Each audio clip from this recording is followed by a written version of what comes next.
Sunil as மருத்துவர், Kirubanandam as நோயாளி, மாயா செவிலியர், கேத்ரின் உயிர் வேதியியலாளர், நிலவரசன் உணவியலாளர், விஸ்வா தொகுப்பாளர், யோகேஸ்வரன் தொகுத்து வழங்கியவர்.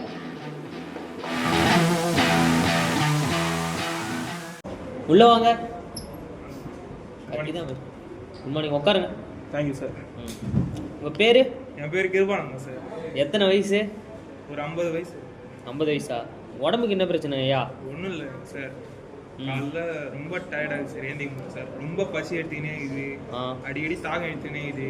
ஓகே. ஒன்றுக்கு ரொம்ப போயினே இருக்குது சார். எத்தனை நாளாக இருக்குது இந்த மாதிரி? இன்னும் ஒரு 2 மாசமா இருக்குது சார். 2 மாசமா இருக்கா? 2 மாசமா இருக்குது சார். வேற எதனா ஹாஸ்பிட்டலில் போய் என்ன டாக்டர் எதனா பார்த்தீங்களா? இல்லை சார், அதுவும் பார்க்கல. இப்போ தான் வந்திருக்கீங்களா? வேற எந்த பிரச்சனையும் உடம்புக்கு வேற இல்லை? எந்த பிரச்சனையும் நமக்கு இல்லை. சரி, ஓகேங்க ஐயா. உங்களுக்கு நான் ஒரு பிளட் டெஸ்ட் எடுக்க சொல்லிடுறேன், சிபிசி டெஸ்ட்டு. அதை வச்சுட்டு நம்ம உங்களுக்கு என்ன உடம்புல பிரச்சனையோ அதை பார்த்துக்கலாம், சரிங்களா? சரி. நர்ஸ், இவருக்கு வந்து கொஞ்சம் பிளட் டெஸ்ட் எடுத்துருங்க, நான் ஒரு ரவுண்ட்ஸ் போயிட்டு வந்துடுறேன்.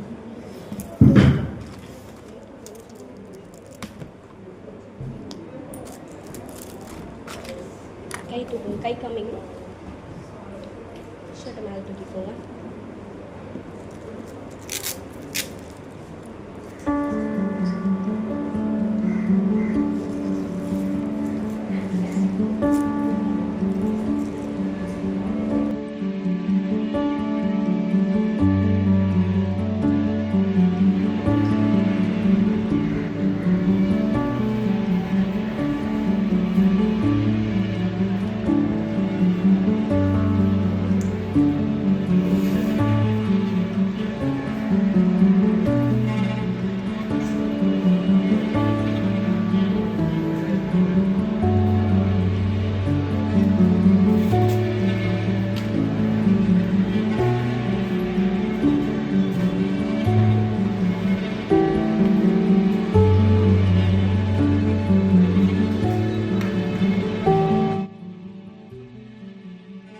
எடுத்துட்டீங்களா சிஸ்டர்? எட்டாச்சு டாக்டர். ஓகே. பேர்லாம் எழுதிட்டீங்களா? எழுதியாச்சு. இதை வந்து நீங்கள் சிபிசி லேபில் கொடுத்துருங்க, நம்ம நாளைக்கு பார்த்துலாம். Okay doctor. ஐயா, உங்களுக்கு வந்து பிளட் டெஸ்ட் சாம்பிள் கலெக்ட் பண்ணியாச்சு. சிபிசி வந்து லேபில் டெஸ்ட் பண்ணிவிட்டு நாளைக்கு இங்கே வந்துடுங்க. லேபில் போய் கேளுங்க, அவங்க ரிப்போர்ட் கொடுப்பாங்க. ரிப்போர்ட் எடுத்துட்டு நீங்கள் வந்துடுங்க, சரிங்களா? உங்களுக்கு என்ன பிரச்சனைன்ட்டு நாளைக்கு பார்க்கலாம். ஓகே, நாளைக்கு வாங்க.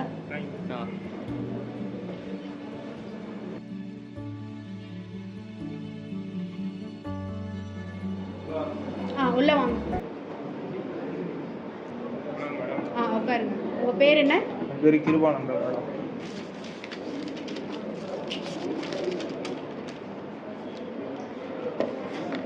கிருபானந்தம் தானே? உங்களுக்கு டைப் 2 டயபெட்டிஸ் இருக்கு. சாப்பிட்றதுக்கு முன்னாடி ஒரு டெஸ்ட் எடுத்தாங்களே, ஃபாஸ்டிங் பிளட் சுகர், அது வந்து 70லேருந்து 100 வரைக்கும் தான் இருக்கணும். உங்களுக்கு வந்து அதிகமாக இருக்குது. அதுக்கப்புறம் சாப்பிட்டதுக்கப்புறம் எடுத்தாங்கல்ல, சாப்பிட்டதுக்கப்புறம் ஒரு பிளட் டெஸ்ட், அது வந்து 140 அதுக்குள்ளே தான் இருக்கணும். உங்களுக்கு வந்து 175 இருக்குது, அதிகமாக தான் இருக்குது. உங்களுக்கு வந்து HbA1c இருக்க மாதிரி சொல்லியிருக்காங்க. நீங்கள் இந்த ரிப்போர்ட் எடுத்துகிட்டு போய் டாக்டர் பாருங்கள், அவங்க உங்களுக்கு சொல்லுவாங்க. இந்தாங்க.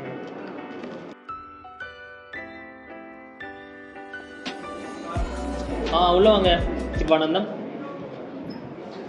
உட்காருங்க. ரிசல்ட் வந்துருச்சு சார். சரி, காட்டுங்க. டயபெட்டிஸ் ஏதோ சொன்னாங்க. Type 2 diabetes. புரியல சார்.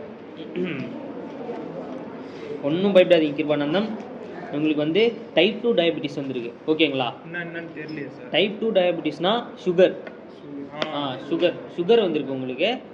நீங்கள் ஒழுங்காக சாப்பிட்றீங்களா? வேலை கரெக்டாக சாப்பிட்றீங்களா? இல்லை சார், ஹோட்டல் சாப்பாடு தான். ஹோட்டல் சாப்பாடு தான் நமக்கு செஞ்சு கொடுக்க ஆள் இல்லை. ஓகே. எப்பயுமே கடையில் தான் வாங்கி சாப்பிடுவீங்களா? சார், வாட்ச்மேன் வேலை. கரெக்டாக இந்த வாக்கிங்கு, எக்ஸசைஸு அந்த மாதிரி எதனா பண்ணுவீங்களா? யோகா? உட்காந்த இடத்துல தான் ஒரு நாள் ஃபுல்லாக உட்காந்துருக்கேன். கடையில் வாங்கி கொண்டு பார்த்துக்கோங்க சார். கடையில் வாங்கி சாப்பிட்டு பார்த்துருக்கீங்க, அதெல்லாம் ஒன்றும் பிரச்சனை இல்லை யோகேஷ். கிருபானந்தம், உங்களுக்கு வந்து இப்போ தான் வந்து டைப் 2 டயபெட்டிஸ் வந்து இருக்குது. அதை வந்து நம்மளால் கண்ட்ரோல் பண்ண முடியும், ஸ்டாப் பண்ண முடியாது. அது எப்படிலாம் வந்து நம்ம கண்ட்ரோல் பண்ணலாம், அதுக்கு வந்து நம்ம சாப்பாடு சாப்பிட்றோம்ல, அந்த சாப்பாடு மூலியமாகவே நம்மளால் கண்ட்ரோல் பண்ண முடியும் அந்த டைப் 2 டயபெட்டிஸை. என்னோடய ஃப்ரெண்டு ஒருத்தர் இருக்கார் மிஸ்டர் நிலவரசன்ட்டு. அவர் வந்து ஒரு டயட்டிஷியன் தான். நான் அவருக்கு வந்து உங்களை ரெக்கமெண்ட் பண்ணுறேன். நீங்கள் போய் அவரை பாருங்கள். அவர் வந்து உங்களுக்கு எப்படிலாம் சாப்பிடணும், என்னென்ன சாப்பாடெலாம் சாப்பிட்டா வந்து இந்த டயபிட்டிஸ் சுகர், அதாவது சுகரை கண்ட்ரோல் பண்ண முடியும்ன்ட்டு அவர் சொல்லுவார். நீங்கள் அவரை பாருங்கள், சரிங்களா? அவரை பார்த்துட்டு நீங்கள் என்கிட்ட வாங்க.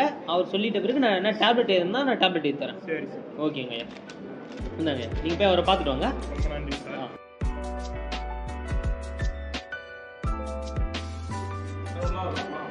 வாங்க சார் சார் உங்ககிட்ட சொல்லிடுவோம். ஓகே, ஆமாம், கால் பண்ணி சொன்னார். வணக்கம் சார். உங்கள் பேர் தானே கிருமானந்தம்? ஆமாம் சார். உங்களுக்கு ஆக்சுவலாக டைப் 2 டயபெட்டிக் மெலிட்டஸ் இருக்குன்னு சொல்லியிருப்பாரு. சுகர் இருக்குன்னு சொல்லிட்டு டாக்டர் சுனில் சொல்லியிருப்பாரு. ஆமாம் சார். அதுக்கு இப்போ வந்து உங்களுக்கு சுகர் இருக்கிறதுனால நீங்கள் சாப்பிட்றதுலாம் வந்து செரிக்க மாட்டதில்ல, அதை ஒழுங்காக இதுவும் மாட்டதில்ல. அதனால் உங்களுக்கு வந்து நான் வந்து டயட் ப்ரிஃபர் பண்ணுறேன். என்ன சாப்பிட்ணும், எதெல்லாம் சாப்பிட்ணும், எப்படி சாப்பிட்ணும் அப்படின்னு சொல்லிட்டு சொல்கிறேன். அதை வச்சு நீங்கள் ஃபாலோ பண்ணுங்கள். நமக்கு வந்து வாட்ச்மேன் வேலை சார், சாப்பிட்றதுக்குலாம் நேரம் இருக்காது சார். உடனே சாப்பிட்டு வர மாதிரி தான் இருக்கும். இது நீங்கள் சொல்கிற மாரி எப்படி ஃபாலோ பண்ணுறதுன்னு தெரில சார். அந்த மாதிரி ஃபாலோ பண்ணுற மாதிரி நான் டைம் போட்டு கொடுக்குறேன். நீங்கள் எப்படி சாப்பிட்ணும் அப்படின்னு சொல்லிட்டு நான் டைம் போட்டு கொடுக்குறேன். ஓகேங்களா? சரி. உங்களுக்கு வந்து டயபெட்டிக் மெலிட்டஸ் இருக்குது, அதாவது சுகர் இருக்குது. அப்போ வந்து நீங்கள் அதிகமான கிளைசிமிக் இண்டெக்ஸ் ஃபுட்டை வந்து தவிர்க்கணும். அப்படின்னா அதாவது அதிகமான கார்போஹைட்ரேட் பொருட்களை வந்து தவிர்க்கணும். அதேமாரி அதிகமான எண்ணெய் பொருட்கள், எண்ணெயால் செஞ்ச அதிகமான பொருட்கள்லாம் சாப்பிடக்கூடாது. வெளியில் கடையில் வாங்கி சாப்பிட்றேன்னு சொல்லிட்டு நீங்கள் கேள்விப்பட்டேன். அதேமாதிரி வெளியில் கடையில் வாங்கி சாப்பிடும்போது அதிகமான எண்ணெய் பொருட்களை சாப்பிடக்கூடாது. நிறைய ஃபைபராக இருக்கிற ஃபுட்டை எடுத்துக்கணும். ஃபைபர் ஃபுட்டு என்னென்னா பழங்கள், காய்கறிகளில் மெயினாக காய்கறியில் எதெல்லாம் சாப்பிட்லான்னா அவரைக்காய், பீன்ஸு, பருப்பு வகைகளில் வந்து இது தோரம்பருப்பு அதுமாரி கலந்த உணவாக சாப்பிட்ணும். அடுத்தது நிறைய வந்து சிறுதானியங்கள் எடுத்துக்கணும்.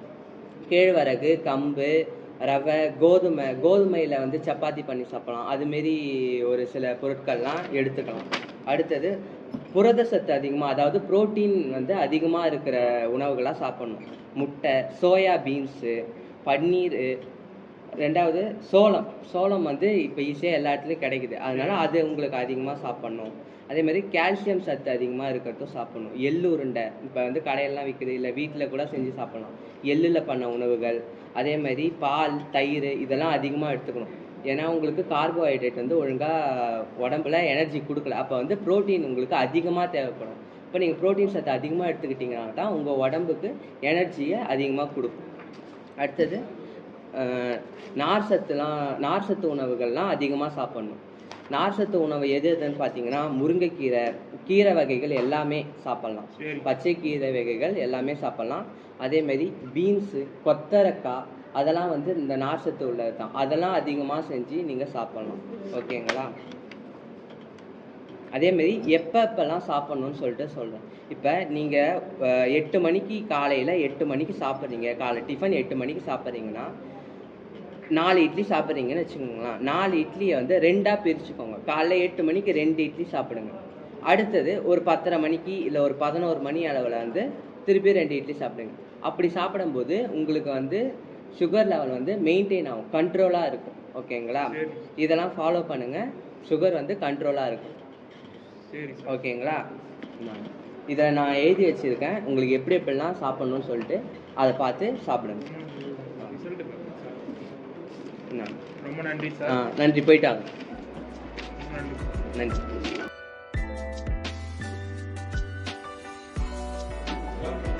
சொல்லுவாங்க கிருபானந்தம். வணக்கம், உட்காருங்க. பார்த்துறீங்களா? அவர் என்ன சொன்னார் ஐயா? எழுதி கொடுத்துரு, காட்டுங்க. ஃபாலோ பண்ணு. ஓகே, நல்லா புரத சத்து உணவெல்லாம் சாப்பிட சொல்லியிருக்காரு ஐயா. நீங்கள் வேறு வாட்ச்மேன் சொன்னீங்க, உங்களுக்கு டைம் இருக்குமா சாப்பிட்றதுக்கு? அதான் ஐயா, இல்லை 5 நிமிஷம் சாப்பிட்டு வரலாம். ஓனர் திட்டுவாங்க ஐயா. ஓனர் திட்டுவாங்கன்னா ஓனர்கிட்ட சொல்லுங்கள். கொஞ்சம் உடம்பு தான் முக்கியம் ஐயா. ஓகேங்களா? உடம்பு தான் நம்மளுக்கு முக்கியம். உடம்பு இருந்தால் தான் சாப்பாடு சம்பாதிக்க முடியும், சாப்பிட முடியும். ஓகே, இந்த சாப்பாடு சாப்பிட்றதுனால மட்டுமே வந்து நம்மளால் இந்த டயபெட்டிஸை கண்ட்ரோல் பண்ண முடியாது. ஓகே, அதாவது சுகரை கண்ட்ரோல் பண்ண முடியாது. நீங்கள் இந்த சாப்பாடு கூடவே வேலைக்கு இந்த வாக்கிங்கு, யோகா, கொஞ்சம் நேரம் நடக்கிறது, வீட்டிலே இருந்தால் எதனா எக்ஸசைஸு, நின்ன இடத்துல கொஞ்சம் நிறைய எக்ஸசைஸ்லாம் இருக்குது. அதனால் நான் உங்களுக்கு எழுதி தரேன், எப்படி செய்யணும்னு சொல்லித்தரேன். அந்த மாதிரி எக்ஸசைஸ்லாம் நீங்கள் ஃபாலோ பண்ணணும். அதேமாரி இந்த சுகர் வந்தவொடனே நீங்கள் கொஞ்சம் பாதுகாப்பாக இருக்கும். எப்படின்னா சின்னதாக அடிப்பட்டாலும் நம்மளுக்கு வந்து காயம் ஆறாது, சரிங்களா? அதனால் வேலை ஒன்று செய்யக்குள்ள நம்ம வந்து கொஞ்சம் பார்த்து கவனமாக ஜாக்கிரதையாக பண்ணணும். எதனா அடிபட்டுருச்சுன்னா நம்மளுக்கு வந்து அந்த உடம்புல ப்ரோட்டீன் ஒன்று இருக்கும். அந்த ப்ரோட்டீன் தான் நம்ம அடிபட்டுருச்சுன்னா அதை போயிட்டு அந்த காயத்தை சரி பண்ணும். இப்போ நீங்கள் சுகர் இருக்கிறதுனால நம்மளுக்கு வந்து இந்த ரத்தத்தில் இருக்கிற சுகரை வந்து இந்த ப்ரோட்டீன் தான் போயிட்டு இது பண்ணும். அதனால் உங்களுக்கு எதனா அடிபட்டுருச்சுன்னா ப்ரோட்டீனால் வர முடியாது. அதனால் காயம் வந்து சரியாகிறது கொஞ்சம் லேட் ஆகும். அதனால் அந்த காயம் பெருசாகலாம், இன்ஃபெக்ஷன் பட்டு பெருசாகலாம். சில டைம் கால் கையெல்லாம் எடுக்கிற மாதிரிலாம் கூட போகுது. இப்போதைக்கு நீங்கள் அந்த பயப்பட தேவையில்ல. உங்களுக்கு வந்து கொஞ்சம் டயபெட்டிஸ் டாக்டர் நிலவரசன் உங்களுக்கு ஃபுட்டெல்லாம் நல்லா தான் எழுதி கொடுத்துருக்காரு. அவர் சொன்னதை நல்லா ஃபாலோ பண்ணுங்கள், ஓகேங்களா? சரி சார். இதை ஃபாலோ பண்ணுங்கள். இது கூடயே நான் கொஞ்சம் ஒரு 2 டேப்லெட்ஸ் தான் எழுதி தரேன், அதையும் ஃபாலோ பண்ணணும். முக்கியமாக எக்ஸசைஸ் பண்ணணும், வாக்கிங் போகணும். இது கண்டிப்பாக எடுத்துக்கணும், சரிங்களா? ஓகே. வேறு என்ன டவுட்னா என்னை வந்து பாருங்கள், ஓகேங்களா? இந்தாங்க போயிட்டாங்க. இதுவரை எப்போ சார்? இதோட அடுத்த மாதம் வந்து பாருங்கள். ரொம்ப நன்றி சார். சுகர் எப்படி இருக்குன்னு நம்ம பார்க்கலாம். Okay okay. Every day, millions of people live with the condition that affects how their body handles sugar. It is called as type 2 diabetes mellitus. Normally, when we eat, our body can break down food into sugar or glucose, which enters our bloodstream. The hormone insulin made by the pancreas helps move the sugar into our cells for energy. But in type 2 diabetes mellitus, the body becomes resistant to insulin or doesn't make enough of it. That means sugar builds up in the bloodstream instead of fueling our cell.